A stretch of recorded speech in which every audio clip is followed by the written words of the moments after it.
Live. Early detection saves lives.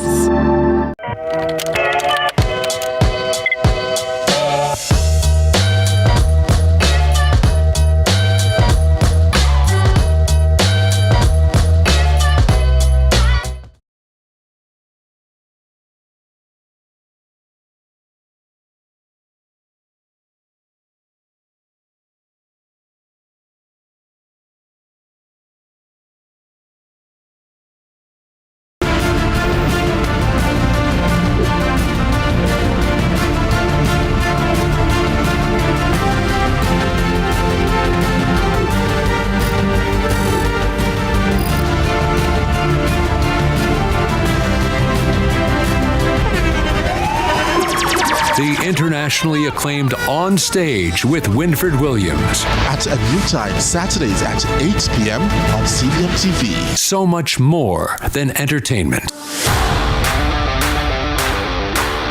It's time. Welcome to High School Pitchside. We have another fascinating episode for you.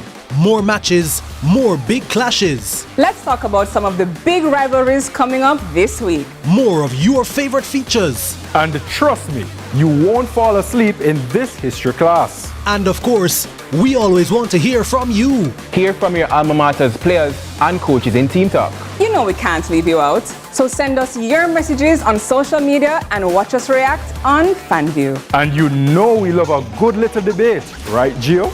We've got you covered all season long on High School Pitchside. High School Pitchside, your ultimate guide to all things schoolboy football, Thursdays at 8 p.m. on CVM TV.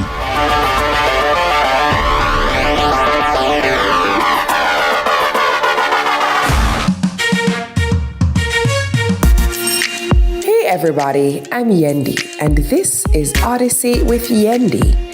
In this space, we connect with some of your favorite people as they share their journeys. Here we have some unfiltered conversations as we deep dive into their inspirations, motivations, and experiences to inspire our own life journey.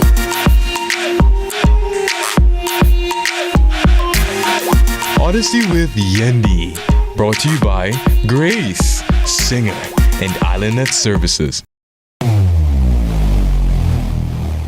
Where it all begins. The quest to become great. Inspired by those who went before them, these four boys dream of playing in the ISSA schoolboy football competitions. Will you score this for Casey? Will you score? It's a shot! It's a goal! And it's a shot, and it's a goal! And Casey has won the Manning Cup, and they will play Clarendon College in the Olivia Shield.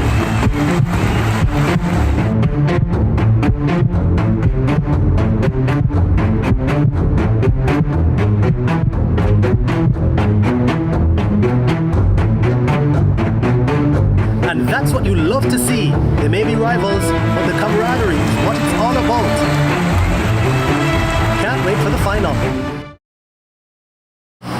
When the bus the man, I want to watch my son up play finals for CVM, you know. But mums, you can't watch it on CVM website, man. Come on, my son score, my son score, my son score, my son score. Greatness begins here. Let's delve deep into the issues. We'll take you beneath the surface. Greetings and salutations. My name is Orville Higgins, and it's another edition of Fan Central. Talking to the people at the heart of the top sporting stories. Hear from your favorite sportsmen and women and the administrators who work tirelessly to make it all happen. It's live sports talk. I've written an entire article. Yes. Looking at all the major issues every Tuesday at 9 p.m.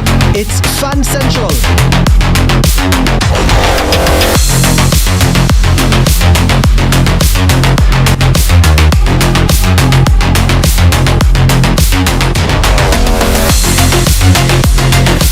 This is Watch the Weather Hurricane Tips. We are in the Atlantic hurricane season. For a couple days back to back, we have experienced heavy rainfall, which resulted in flooding across the Montego Bay and the Kingston areas. This should be a clear indicator that we ought to be prepared. Replace or stock up on emergency supplies, for example, batteries for radios and flashlights, kerosene lamps, kerosene oil, and matches paired with candles. Having a generator as a backup is always a great idea. Ensure the generator is outside and is 20 feet away from windows and doors to prevent carbon monoxide poisoning. Prepare first aid kits. These are important. If you have never had an emergency kit in your home, hurricane season is the perfect time to ensure you have this prepared to manage injuries, illnesses.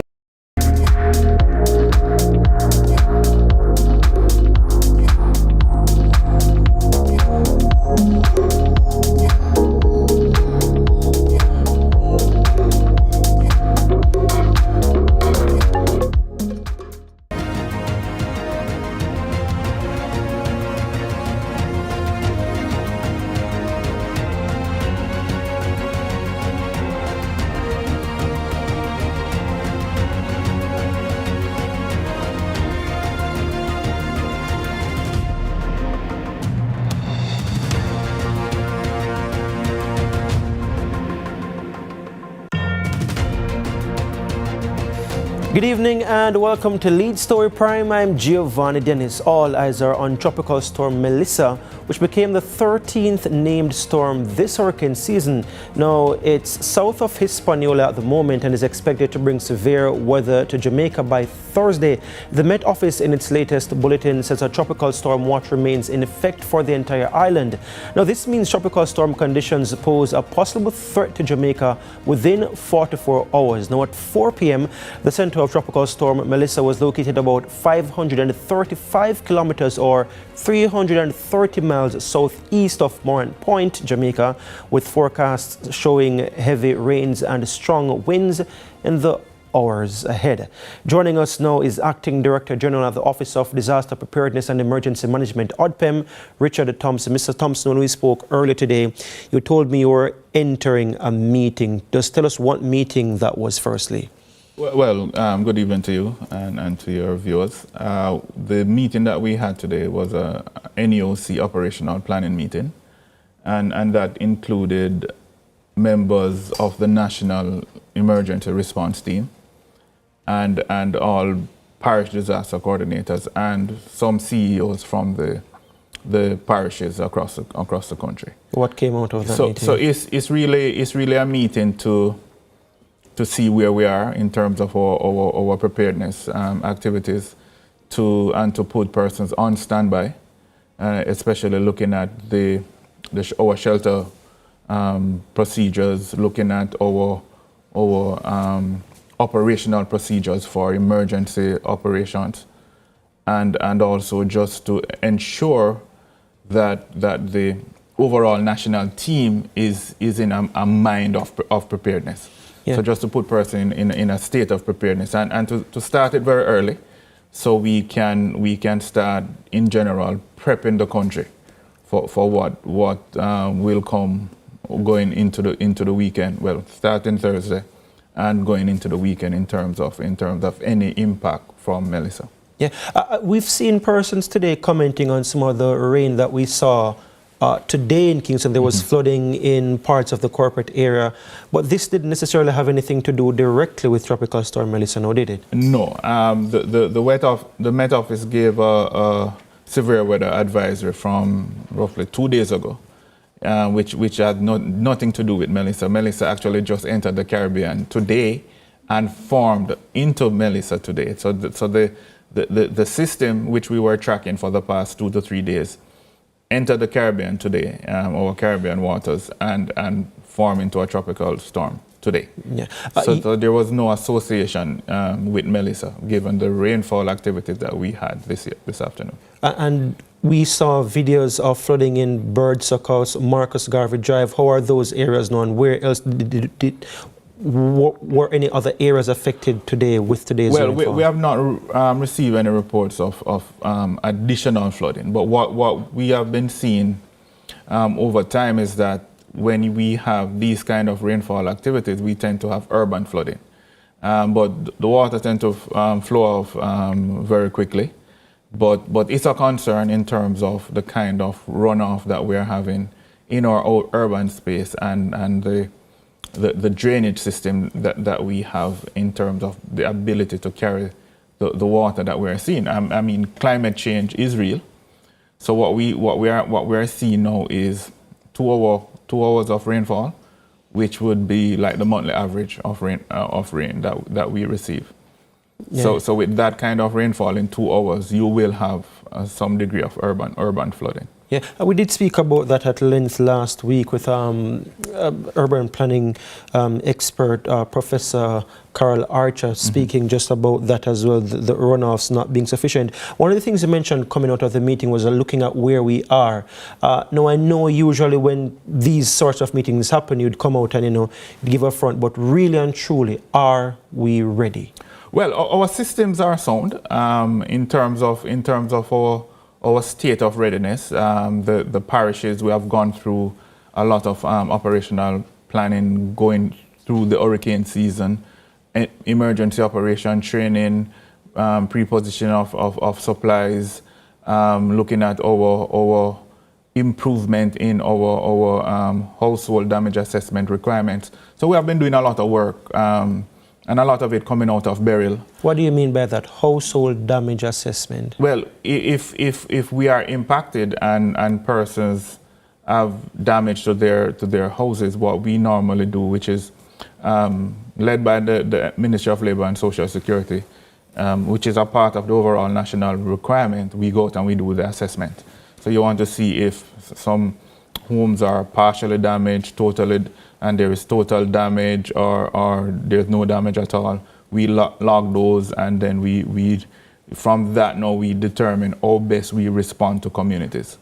So we have been doing a lot of work. And it has been constant even before Beryl in terms of really moving from a situation where we do a lot of just responding as it relates to disaster response, but more concentrating our efforts heavily on disaster risk reduction, or we reduce risks in terms of the impact to population, and how we generally prepare our population to, one, withstand the event, and also to ensure that persons have a great appreciation of what they need to do for their own safety, and also in terms of protection for their infrastructure and their assets.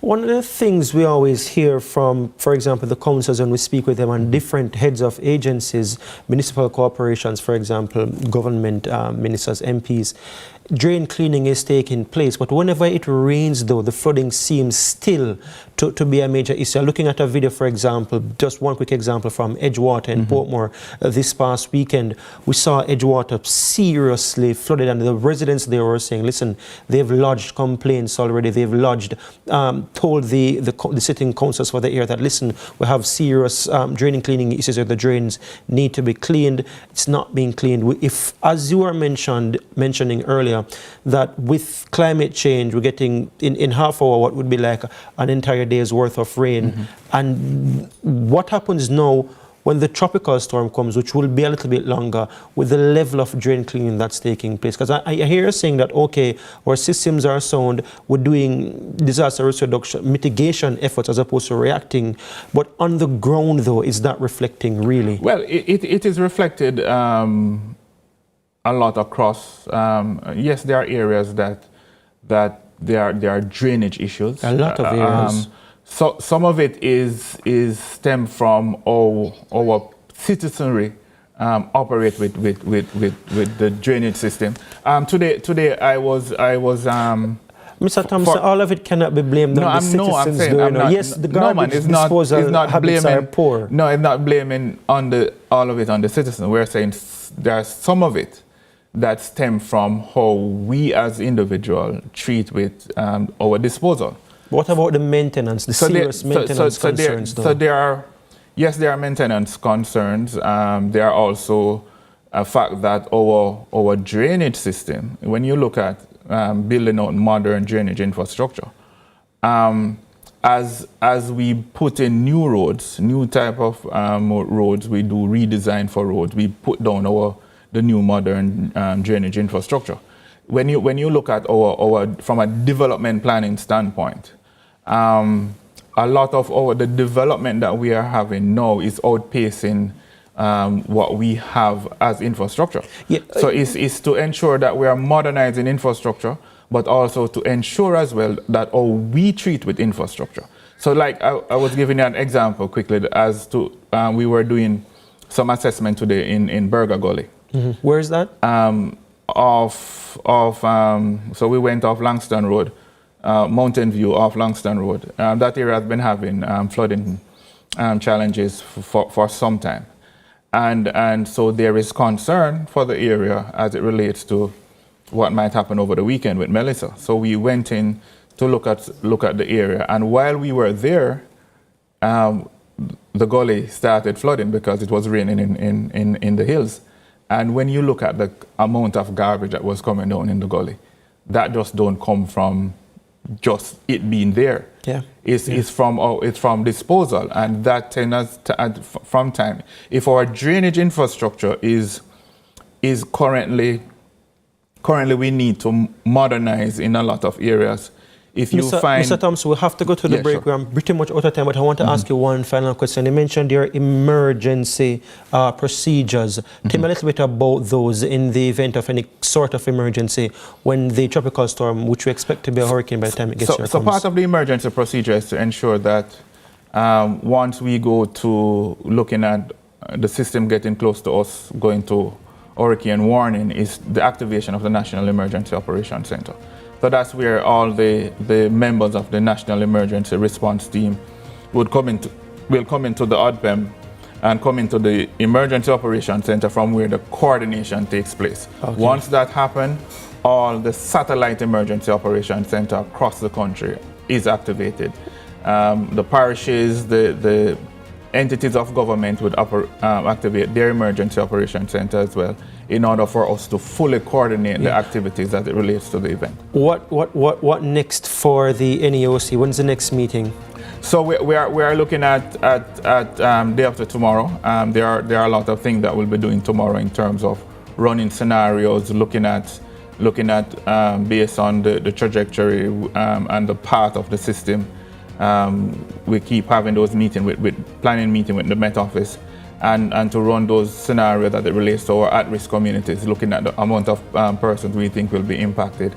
And so we can use that data to better drive decision making as it relates to our operation. Okay, then the first break is up on us here on Lead Story. We're just getting the very latest from the Acting Director General of the Office of Disaster Preparedness and Emergency Management, Richard Thompson. Mr. Thompson, thank you so very much for your time. When we come back, we'll be talking about another very, very important issue, how children are affected by crime. Stay with us here on Lead Story Prime. I'm Giovanni Dennis.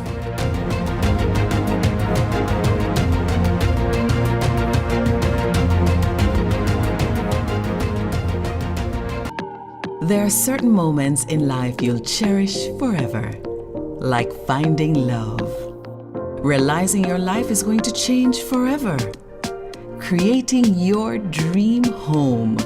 These are your great moments, and helping you to achieve them is ours. Chris and Charles, powering great moments since 1992. When you think loans, think Chris and Charles. It's time! Welcome to High School Pitchside. We have another fascinating episode for you. More matches, more big clashes. Let's talk about some of the big rivalries coming up this week. More of your favorite features. And trust me, you won't fall asleep in this history class. And of course, we always want to hear from you. Hear from your alma mater's players and coaches in Team Talk. You know we can't leave you out. So send us your messages on social media and watch us react on FanView. And you know we love a good little debate, right, Gio? We've got you covered all season long on High School Pitchside. High School Pitchside, your ultimate guide to all things schoolboy football, Thursdays at 8 p.m. on CVM TV.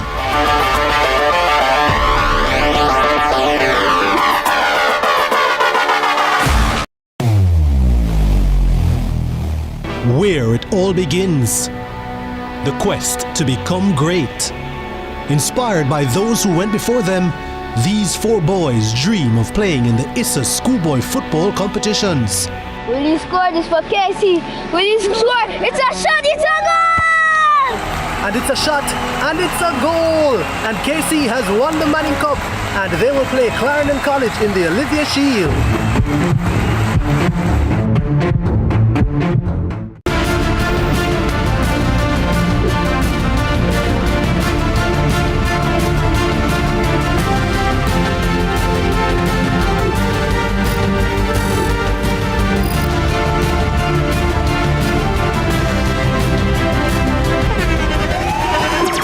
The internationally acclaimed On Stage with Winfred Williams. At a new time, Saturdays at 8 p.m. on CVM TV. So much more than entertainment.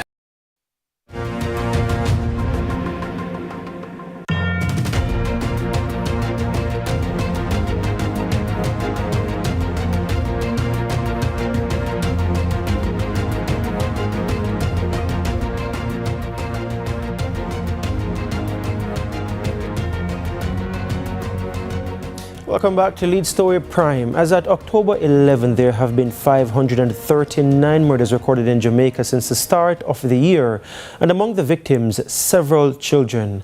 But even for those who aren't directly caught in the crossfire, the impact of living amid violence can be long-lasting. Tonight we explore how exposure to crime affects children, their mental health, behavior, and the future outlook, and what can be done to break the cycle. Joining us in studio, social worker and guidance counselor, president of the Jamaica Association of Social Workers, Jacqueline Bryan, lady in yellow. Beside her, child psychologist, Dr. Patrice Charles King, and leading Jamaican social anthropologist, Dr. Herbert Gale. Let's start with you, Dr. Charles King. Firstly, how children are affected by violence. What you have seen so far this year, especially with even children of 4-year-old being killed in Commodore last week, a 13-year-old, the body of a 13-year-old student in Manchester found in bushes as well. Just those sorts of news and the impact, the potential impact that those can have on children. It's a great negative impact on children. What I'm seeing in my office are children coming in that have complex PTSD, post-traumatic stress disorder, children that are very aggressive. But I think the thing that really hits home is the desensitization. So they're so just used to the constant exposure to crime and violence in their communities or at schools, within their families. And so there is almost like an emotional numbness that takes place in children. And so when they are exposed to crime and violence again, it's almost as if it's expected and not something that they're surprised by. And what that does is it can create a moral disengagement with these children. So now they just expect it to happen and they expect to respond to crime and violence with crime and violence. Oh, and for you, Ms. Bryan, we're hearing as well reports, more and more reports of deaths by suicide involving teenagers as well. I can think of at least 3 teenagers and young people in the past 3 to 4 months, certainly since July. How concerning is that? Very concerning. They are seeing it as a way of solving the violence that they're surrounded by, getting out of it. What does it make the sense that I continue with this life? Because all around me, I'm seeing other persons dying. So dying is just a normal part of life. I have no hope. There's a sense of hopelessness, sense of it doesn't make any sense, because all around me is a situation of hopelessness. All around me is a situation of what does it make any sense for me to try to make choices that are positive when all around me is death. Yeah. And that is the way to go. Yeah. Dr. Herbert Gale, and I want to come to you now as head of Fathers Inc. firstly, before I even go to the social anthropologist bit. But as parents looking on, how how does the various parenting styles, or how do the various parenting styles now impact the kinds of mindset that children will have? I'll give you an example. We saw a video with a lady who appeared to be the grandmother of a young girl, slapping her in the face several times. It's not new in terms of disciplining children in Jamaica, but we're living an age now, in an era where everything is quickly captured and shared widely on social media. So the kind of embarrassment that a child will face from that and the subsequent actions that some of them may or may not take. How do parents now navigate this age that we're living with disciplining children and the kind of impacts that can have on them? Yeah, it's difficult for them because one of the things is that a lot of the parents today themselves are frustrated. They, over 1/5 of our people can't take a break for 48 hours because they just won't be able to have the resources if they take a break. And so they transfer. When you say take a break, you mean like stop working for 2 days? Stop working, stop hustling is the more appropriate word. And so that is being cast onto the children. But one of the things that we've been tracking for quite a while is just how these frustrated parents, how they separate parenting from hustling, which they don't. So if the children catch them on a good day, they get a story about life and so forth. But if they catch them on a bad day, so there's no predictability. The children often say that they can't predict their parents. Their parents are volatile and they are volatile. So in that kind of conflict where one can't help the other, that is why community services and community programs have to step in, right? Doc used to be at parenting, so she understands. A lot of work is needed, external work, because the family itself, which we compare to the heart, if the heart is not fed with oxygen and nutrients, it can't pump to the body to make the body strong. And that's exactly what's happening in Jamaica. Families are failing the country because the country has failed family. One of the things is you wanted to come in. I just wanted to say that we can't discount the fact that children model the behavior that they see.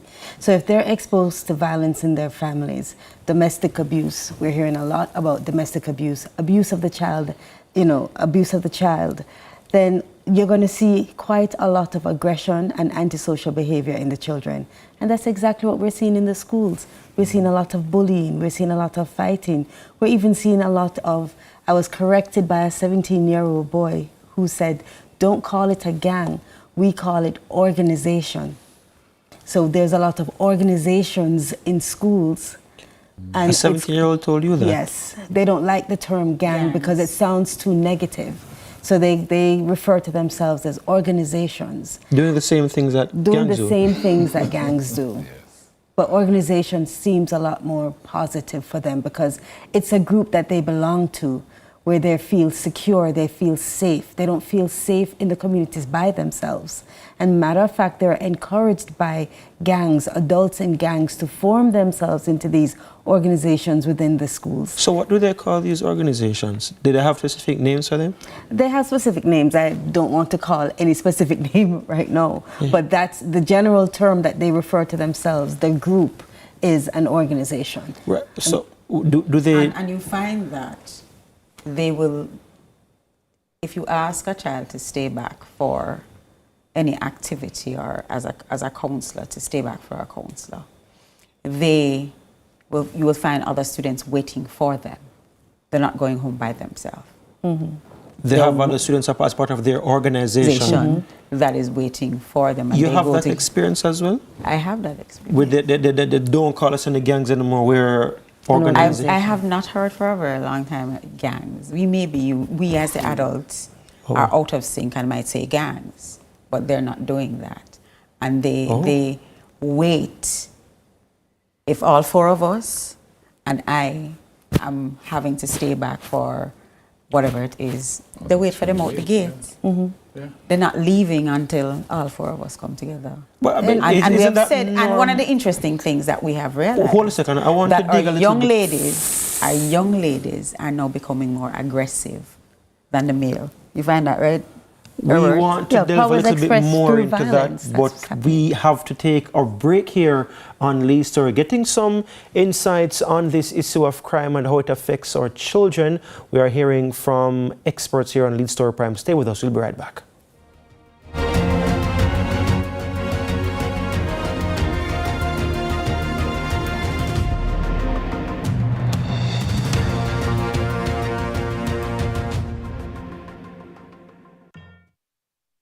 Your journey with a Jane Bank Small Business Loan, with small business loans with as little as $10,000 and up to $4 million. The time is 8:30. Hey everybody, I'm Yendi, and this is Odyssey with Yendi. In this space, we connect with some of your favorite people as they share their journeys. Here we have some unfiltered conversations as we deep dive into their inspirations, motivations, and experiences to inspire our own life journey.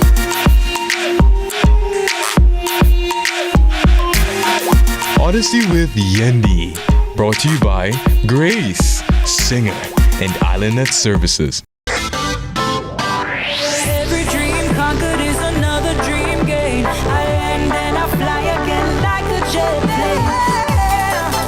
Headed straight in your direction, 'cause I'm wiser, one step closer. I'm winning 'cause I work so hard. And the music keeps on playing, and the people them I say we are my show tonight. Oh, what a feeling! Don't stop dreaming.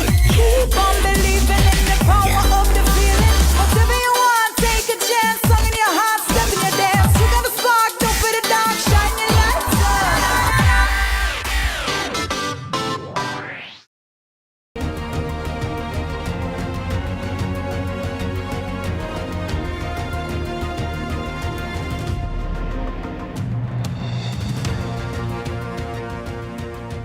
Welcome back to Lead Story Prime here on CVM TV. I'm Giovanni Dennis. We're talking to anthropologist Dr. Herbert Gale, president of the Jamaica Association of Social Workers and the guidance counselor, Jacqueline Bryan, and psychologist Dr. Michelle Charles King. Patrice Charles King, my sincerest apologies. Before the break, Ms. Bryan, you were speaking about more girls getting more and more violent. Girls are getting more aggressive. What are you seeing? In fights, girls are the ones who are demanding certain things from our male students, and they are demanding it very much more aggressively, and they seem to have a lot less empathy and compassion, and they are not. I found that in sessions, I found that the boys will listen to in the sessions more than the girls, and they will turn up for sessions. The girls are not turning up. Yeah. Is the data in terms of the research showing a shift in terms of the violence among children and young people coming up, supporting what Ms. Bryan is saying, Dr. Gale? Yeah, there's a branch of anthropology called neurobiological anthropology, which basically looks at where the social behavior fits with our biology, because we have to change as our behaviors change. And as our behaviors change, it goes back and forth. What's been happening is that over the last 21 years especially, we've been noticing worldwide the fertility of men falling very rapidly. So as testosterone falls, the women whip us back into shape. So we're seeing quite a lot of aggression. But one of the things that we've been very concerned about, especially in this region, the LAC, is just how cold some of the girls have become as they operate within what the DNA pushed them to do. But we've seen quite a number of cases where it's the girls who are making sure the boys understand that it's time to get sexually active, can't stay around here as a bored man. They're basically pushing them into a lot of dangers. But as we were discussing, it's the boys who get caught and reported and get sent off to Rio and Bamboo and all the different places. Yeah, so the kids on the street know these names, right? They're the ones. What does that mean? I don't know. Rio and correctional centers. Okay. While the girls smile and wave like the penguins of Madagascar. Well, in St. James the other day, the police captured a female leader of a gang. I know the name is Toots.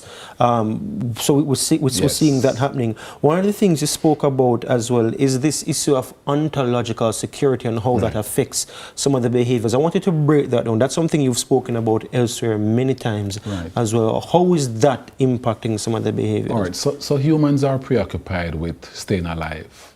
people tend to think that humans are quite happy to kill themselves. It's not true. Humans are preoccupied with tomorrow, and our sense of tomorrow is a marker of our health of today. This is the work of Anthony Giddens, not my work. And so when you speak with a lot of the young men and you check their ontological security index, which is what are your plans for the next 5 years?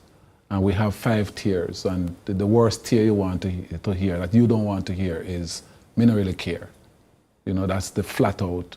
When they have articulate stuff about, which is the level 5. How much of that are you hearing in Jamaica? For lower quintile boys, over 60% of them don't have no idea what next week looks like.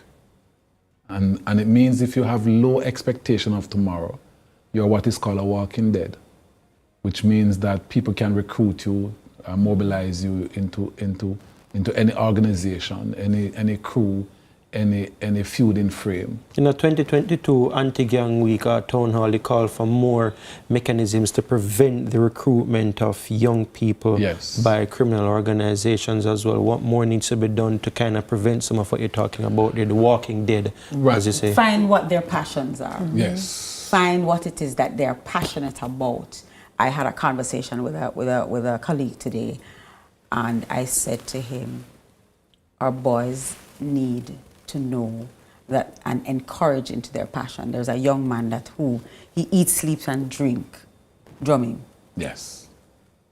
And if you call him, he was at school early this morning because he was expected to drum. Yes. Well, that means that you have and to normally bring he's not at school early. But he came early this morning because drumming was going to happen. And he was ready. You were coming in, Dr. Charles. No, I'm saying that means that you have to actively bring new experiences to children. You know, there are so many children that come to me at the counseling center that believe that their families, their teachers, their communities have given up on them. Yes. And so why not just do what everybody expects me to do? Which is be aggressive, which is hold up people in Papine, which is end up at Metcalf, because that's what they're told. Some parents have weaponized juvenile facilities for their children. So the moment something happens, you're going to end up in Metcalf. I'm going to take you to the police station. And even when they're not doing anything, they're threatened with that. And so what they're saying to me is, well, they're threatened by who with their that? parents or the communities or their number teachers. 3 on the list of persons who take children to picnic prison. Let's use the street name. Parents. Yeah. Not the person that they attack in the community. Parents are ranked in the top 3 in Jamaica. And what's causing that? They can't manage it no longer. Frustrated. Yes. Take them down there. Frustration. And the parents, they will say, listen, I don't care. I don't care what happens to them. I don't care what they do. I don't want them anymore. Government take them. Is that a right approach, though? I've said to my parents, look here. Oh, no, I can't say that one. What have you said to them? You can't paraphrase. All right. I've said to my parents, the government was not there when you and your partner were conceived together and made a child. So why are you giving the government the responsibility of taking your child? We need to start from very early to say this. This is your responsibility to take care of your child. You know, and I think that this is one of the reasons why. So we don't have to reinvent the wheel, you know. The government has organizations such as the Parenting Commission that's there to guide parents. And I really believe, and I want to make an appeal to the National Parenting Support Commission you can't stay in the office. You have to get out, go on the ground, go to the shops, go to the barber shops, go into the marketplaces to reach those parents. Because it's not that they don't want to. There are many of them that are frustrated themselves. There are many parents out there that are actual children. I 14, remember, 15-year-olds. let me say this, Patrice. I remember when my mother was working as a factory worker and Jamal, there was a partnership between the private sector organization where Jamal came into the workplace. Lifelong learning now. I'm sorry. Learning, yes. Lifelong learning. They came into the workplace and assisted our workforce, our parents, to learn to read and write. That is the partnership that I'm suggesting with private sector organization to allow national parenting to come into your workplace and start from the ground up to give them space, because a lot of the time parents are not able to come to PTA meetings because they're at work. If you put the parenting meeting online, they come up, they're so tired, they're not able to do anything. So can we ask the private sector organization to start facilitating this process so that National Parenting Association can come into the workplace during the lunchtime, whatever time that is available, to start helping our parents, because our parents need help. Dr. Gale says that that's what he calls the dirty word. No, that's not the award ceremonies that's sexy and easy to get sponsorship. And he says that when Fathers Inc. and others like him, like his organization, try to get sponsorship for those very things that you're speaking of, it's difficult to get corporate Jamaica engaged. Right, because you see, there are some things you do that you don't see results until 5 to 15 years. And corporate people don't like these things. They like the ones like a camp where they take pictures and so forth. They like very visible things. And so I think they themselves have to begin to mature up because your company is going to be there for a very long time. You may not reap the benefits now, but in 5 years' time, somebody will call your name and you'll sell some more food or sell some more things. Yeah. Well, how do we change that sort of mindset, though, Dr. Gale, to get more corporate entities to support entities like what you're doing at Fathers Inc. and other similar groupings of parents who need the help really and truly? It's education. It's having more programs where they understand. It's getting them involved. And I've often said to my colleagues in media that sometimes you need to bring in the private people on your programs to let the words be close to their ears, not through the television and so forth. It's about participation because they themselves are isolated. I remember when some private sector people went to a particular community and they started crying, and somebody around the back says, good, no should have about a long time. Right. I think so a lot of them are isolated from the problem too. Yes, they are. Yeah. I think we have to make it sexy too. Get into it's yes, respect for mainstream, but social media is everything right now. And hold a second, you want to get me out of a job? I hear my boss in my ears. No.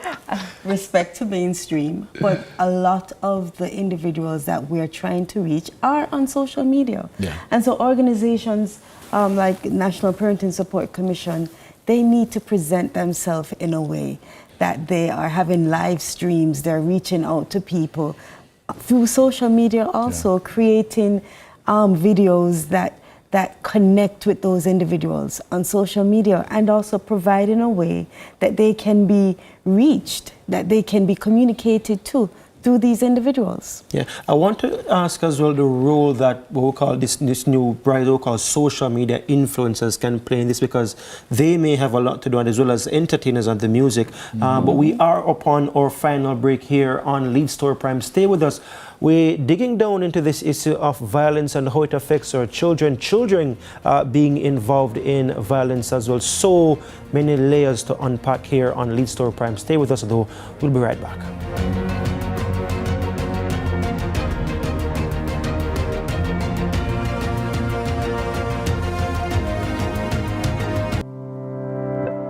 Every day starts with care. Care that's always close. Supermed Family of Pharmacies is where you go for everything you need. From your morning routine to life's biggest moments, Supermed Family of Pharmacies is always by your side. Whether it's prescriptions or household essentials, trust the care that's close to home. Super happy, super healthy, Supermed.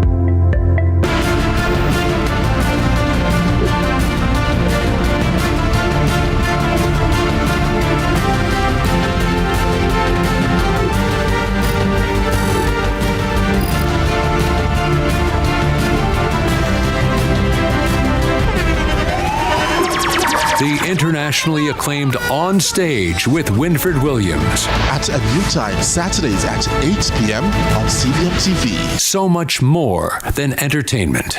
Protecting Jamaica's borders is a key priority for the Jamaica Customs Agency. The JCA will remain vigilant and resolute in effectively fulfilling this mandate. The time, brought to you by the Jamaica Customs Agency, is 8:45.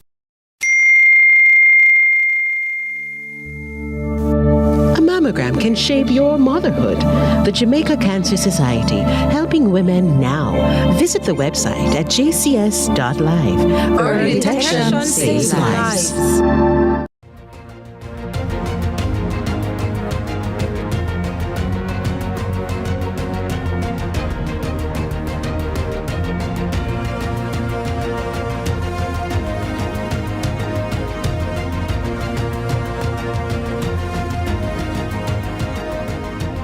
Welcome back to Lead Story Prime here on CVM TV. We're talking to Dr. Herbert Gill, anthropologist, Dr. Patrice Charles, psychologist, and next to her, Aniela Jacqueline Brand, who is the president of the Jamaica Association of Social Workers. Now, before the break, we're speaking about the rise of influencers and the role that they play in shaping children. A lot of children online, you know, we're seeing social media bans in some places now where once you're a teenager, the content that you see is restricted. That's not yet the case in Jamaica or this side of the world. No, and so children are exposed to seriously harmful and adult content online. What role, if any, do social media influencers play in this, you think, Dr. Gale? A lot. And as I was saying, I can list countries that pull them together and train them. Because if you have something that is coming, it's best to train that frame rather than try to attack it. And I've often said to people that they serve a purpose and they have a role to play, but they need to be informed. Because some of the stuff I've heard from them is worse than the stuff I used to hear about can't get pregnant when you stand up because sperm can't go uphill. I mean, that's what I grew up hearing, and some of the stuff I heard from influencers these days is slightly worse. What are some of the things you're hearing? Like, you know, telling people that, boy, might as well just chuck off. You know, I mean, yeah, some of this stuff is really, really coarse. And really against the grain of what we're fighting for. So for me, influencers need to be trained, you know, and if they're trained, they'll make more money. So they should be happy we want to train them. Is that an area you think we can go into as well? I want to put that to the both of you, like using social media influencers more to kind of target children. Gender days at school, and when we've examined the influencers and brought them into the school. Look here, school park. Attendance push up because they know the influencers are coming. They turn up. Absolutely. Because the influencers are going to be on the compound. They turn up. And persons who miss it, who did not turn up to school on that day and missed it, were like, they've lost an arm and a leg. Because they were not there to see their influencer. How can the government tap more into that? We know that there, you know, you have the in the schools program, and even right now I know CVM is doing something. We're using entertainers, DJs, stuff like that, as in actual DJs and entertainers to go in the various school tours. This is something that usually happens where a popular figure is there and it spread positive message. But is that something from a national perspective, from a government perspective, MOE, MOH perhaps, Dr. Charles, you think the government can probably try to tap more into? So I'm no longer with MOE. However, you have to be kind of careful of how you do it. Because at the same time, the message that the influencer has been given prior to the engagement is also something that you have to take into consideration. Some of the influencers are very controversial, let's put it that way, in how they communicate with their audience. And so is that the right person to now go out and be a role model for other parents? So again, no one is perfect, and I personally believe everybody's redeemable. And sometimes you need to use the person that's the most controversial, teach them, and have them say, listen, this is what I used to do. And And this is what I've learned. And this is now the experience that I want to create for my family. Because some of those people are the best sets of people to really say, hey, I'm coming from a place, do not do this. And say, if fish go river bottom and tell you, say, don't down there. Right. So is that necessarily, should that be a deterrence then? They're peer preachers, you know. There's a term invented for them, the peer preachers, which means that you could preach all you want. If your peer has something, you understand that more. I've always said to people that people who suffer from alcoholism find other alcoholics to be their friends.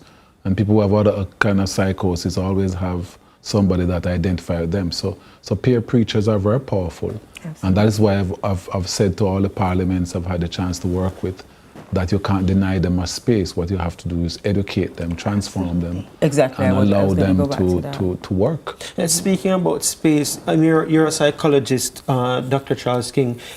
Just to see somebody like you is inaccessible. You're inaccessible for many people who would need your services.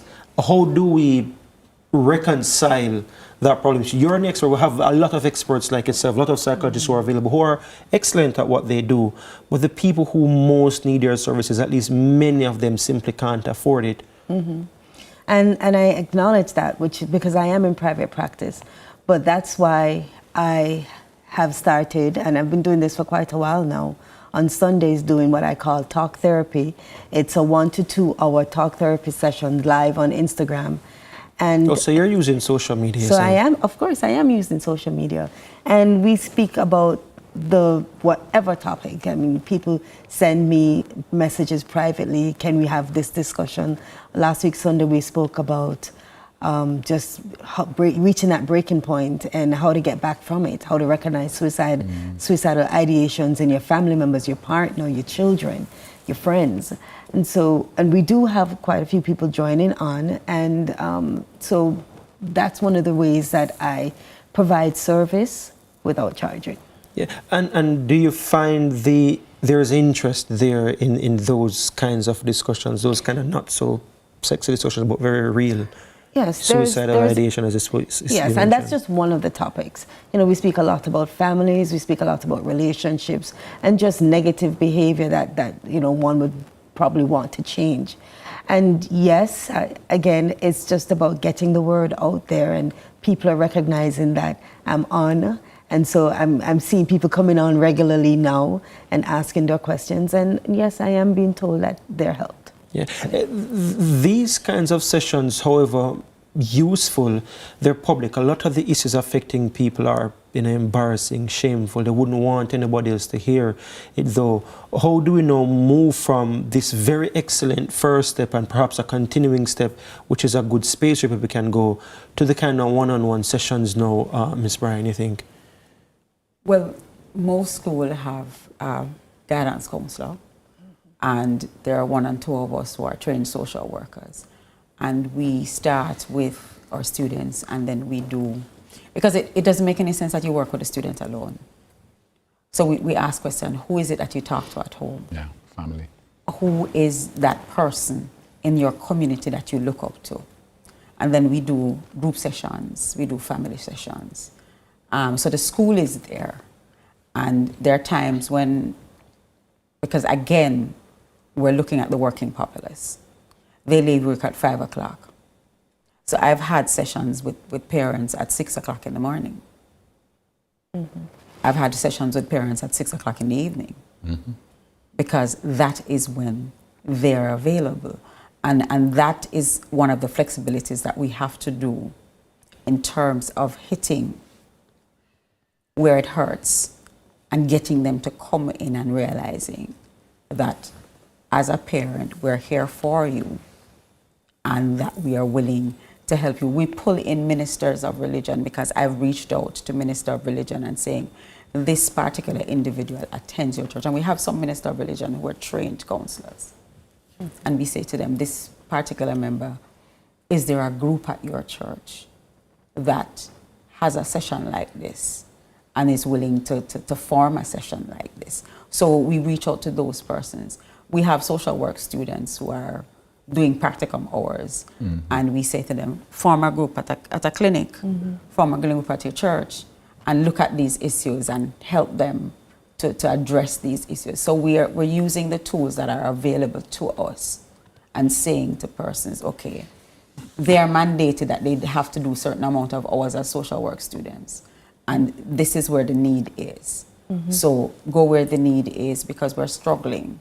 Yeah. Do you think, Dr. Gale, though, that perhaps it's time, and you can tell me to what extent some of this is happening, because I know you've worked closely with governments over the years, to tap into some of our private practitioners, perhaps keep some of them on retainer as the very best of the best then, and have them available for some of the most troubled children and families as well? Is not just there. Does something like that needs to be expanded in the country? So I work in 17 countries, so I can tell you what's been done in other countries successfully.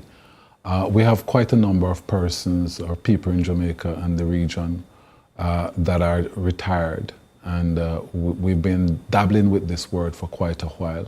There are lots of people, especially men, once they retire, they begin to lose muscle mass, they begin to die, and they don't really want to go into retirement. And I've said to other countries, you know, pull these people back in, right, and get them to work with some of the hardcore, because they have the largest resources, cognitive and human resource, to address this problem.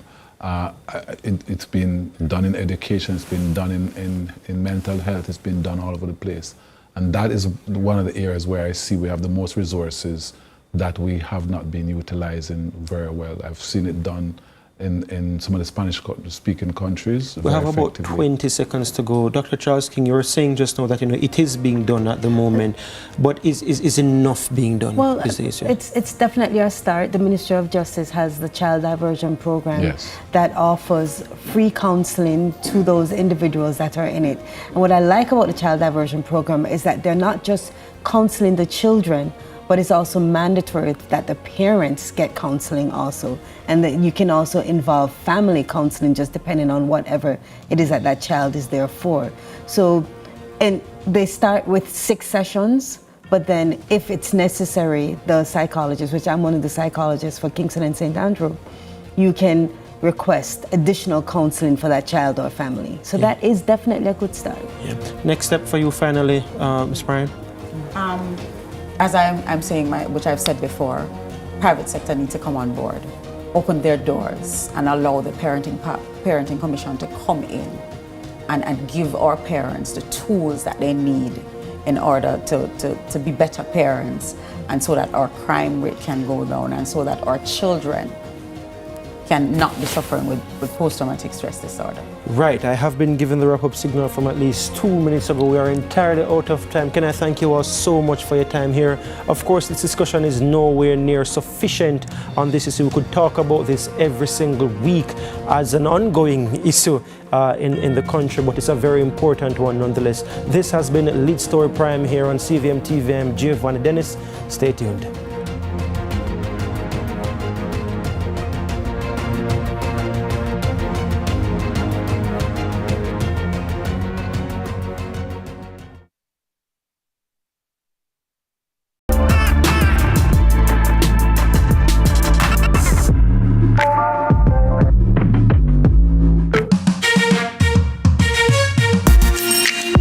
Everybody, I'm Yendi, and this is Odyssey with Yendi.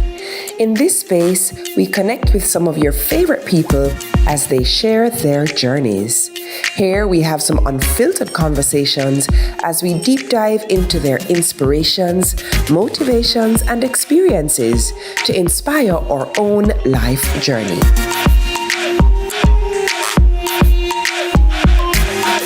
Odyssey with Yendi. Brought to you by Grace, Singer, and IslandNet Services. It's time! Welcome to High School Pitchside. We have another fascinating episode for you. More matches, more big clashes. Let's talk about some of the big rivalries coming up this week. More of your favorite features. And trust me, you won't fall asleep in this history class. And of course, We always want to hear from you. Hear from your alma mater's players and coaches in Team Talk. You know we can't leave you out. So send us your messages on social media and watch us react on FanView. And you know we love a good little debate, right, Gio? We've got you covered all season long on High School Pitchside. High School Pitchside, your ultimate guide to all things schoolboy football, Thursdays at 8